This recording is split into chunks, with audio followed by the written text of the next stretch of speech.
உளுந்து வந்து நீங்கள் புளிக்கணும்னு அவசியம் இல்லை, அரிசி மட்டும் புளிச்சா போதும். அரிசியை மட்டும் மாவு அரைச்சி வச்சா போதும். நீங்கள் இட்லி ஊற்றுறதுக்கு 1 மணி நேரத்துக்கு முன்னாடி உளுந்து ஊற வச்சு 3/4 மணி நேரம் ஊறினதுக்கப்புறம் அதை எடுத்து அரைச்சி நீங்கள் மாவில் கலக்கினாலே போதும், இட்லி பிரமாதம் வரும். முதல்ல இது உளுந்து வந்து நீங்கள் புளிக்கணும்னு அவசியம் இல்லை, அரிசி மட்டும் புளிச்சா போதும். இப்போ வெயில் காலம், நல்ல வெயில் காலம் அப்படின்னா நீங்கள் மாவு அரைச்சி வைக்கிறதுக்கு விட அதை விட கொஞ்சம் பெரிய பாத்திரத்தில் தண்ணி ஊற்றி அந்த தண்ணிக்குள்ளே இறக்கி வச்சோம்னா அந்த புளிப்பை இது கண்ட்ரோல் பண்ணும். புளிக்கவே இல்லை, பனி சரியான பனி புளிக்கவே இல்லைன்னா ஒரே ஒரு இளநீர் வாங்கி உடச்சி ஊற்றி கலக்கி வச்சிங்கன்னா பிரமாதமாக புளிச்சு அருமையாக பொங்கி நிற்கும். இதில் குறிப்பாக முக்கியமானது என்னென்னு பார்த்தீங்கன்னா, இட்லி பானையை வச்சு நீங்கள் இட்லி ஊற்றுறதுக்கு முன்னாடி இட்லி பானை வைப்பாங்க, தண்ணி ஊற்றுவாங்க, அடுப்பத்து வைப்பாங்க, தட்டில் மாவு ஊற்றி மூடி வச்சிடுறாங்க. அப்படி இல்லை, தண்ணி கொதிநிலை வராமல் நீங்கள் இட்லி ஊற்றக்கூடாது. தண்ணி கொதிநிலை வந்ததுக்கப்புறம் தான் ஊற்றணும், இல்லைன்னா இட்லி வராது. கொதிக்கிற வரைக்குமே தண்ணி உள்ளே தான் இழுக்கும். எல்லா இதுவும் நல்ல கொதிநிலை வந்ததுக்கப்புறம் இந்த ஆவியில் இந்த இட்லி வேகும். Okay sir.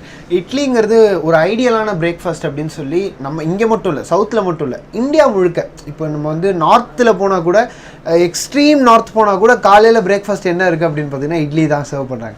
இப்படிப்பட்ட இட்லியை நீங்கள் யாருக்கெல்லாம் சர்வ் பண்ணியிருக்கீங்க? என்ன மாதிரி இப்போ செலிப்ரிட்டிஸ் நிறைய பேர் உங்களோட இது டேஸ்ட் பண்ணியிருப்பாங்க, நிறைய டாப் கிளாஸ் பீப்புளுக்கு சர்வ் பண்ணியிருப்பீங்க, யாருக்கெல்லாம் இது வரைக்கும் சர்வ் பண்ணியிருக்கீங்க? சார், நான் ஒரு இட்லி வியாபாரியாக இருந்து எனக்கு ஒரு தொலைபேசி அழைப்பு வந்தது. கொஞ்சம் இருங்க, அம்மா பேசுகிறாங்க. 6 நண்பர், தளபதி ஸ்டாலினோட பிஏ. கொஞ்சம் இருங்க, அம்மா பேசுகிறாங்கன்னா அவங்க துர்கா மேடம் பேசுகிறாங்க. இனியவன், குழந்தைகளுக்கு மிக்கி மவுஸ் இட்லியும் தலைவருக்கு இளநீர் இட்லியும் சாயந்தரம் கொஞ்சம் கொடுத்து அனுப்புங்களே. அம்மா சரிங்கம்மா, கொடுத்து அனுப்புகிறோம்மா. அவங்க அடிக்கடி அவங்க வீட்டு நிகழ்ச்சி, அவங்க குழந்தையோட ஏதாவது இது பண்ணணுன்னா மிக்கி மவுஸ் இட்லின்னா எங்கிட்ட தான் கிடைக்கும், உலகத்தில் எங்கேயும் கிடைக்காது.